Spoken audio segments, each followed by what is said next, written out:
Le 6 mai. Une sagesse pour aujourd'hui. Dégage-toi. Dégage-toi comme la gazelle de la main du chasseur, comme l'oiseau de la main de l'oiseleur. Proverbe 6, verset 5. Dans la sagesse du jour, le parent sage a comme objectif principal d'inculquer à son fils la sagesse et l'intelligence financière. Il insiste pour demander à celui-ci de rompre avec tout engagement de cautionnement que ce dernier aurait pris pour son prochain. Dans la relation parent-enfant, après les enjeux liés à Dieu et à la sexualité, l'enjeu lié à l'argent est capital. Quelle est votre vision de l'argent? Chaque parent va transmettre à ses enfants sa propre vision de l'argent. Et cette vision va aboutir soit à la vie, soit à la mort.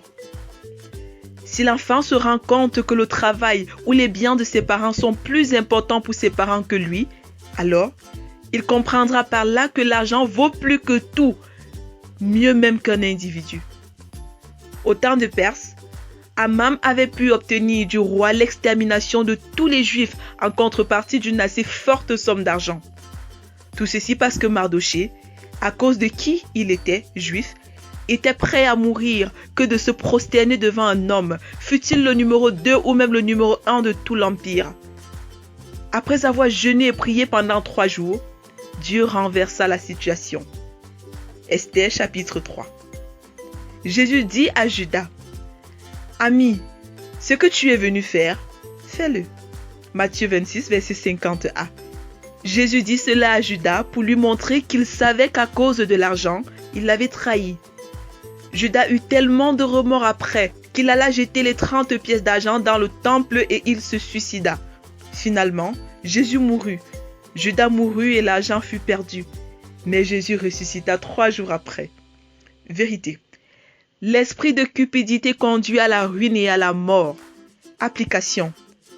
Me défaire de tout esprit de cupidité. 1. L'esprit de cupidité se sert de Dieu et des hommes pour avoir de l'argent. 2. L'esprit de la grâce sert Dieu et les hommes avec ou sans argent.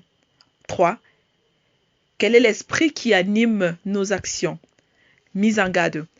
Gardez-vous attentivement de toute cupidité, car même dans l'abondance, la vie d'un homme ne dépend pas de ce qu'il possède. Luc 12, verset 15. Prions ensemble. Père, je crois que les hommes sont plus importants que l'or et l'argent. Préserve mon cœur de tout esprit de cupidité. Au nom de Jésus, Amen. Lecture pour aujourd'hui. Psaume 26 à 30, Proverbe 6, 2 Chroniques 10 à 12. Vous êtes bénis.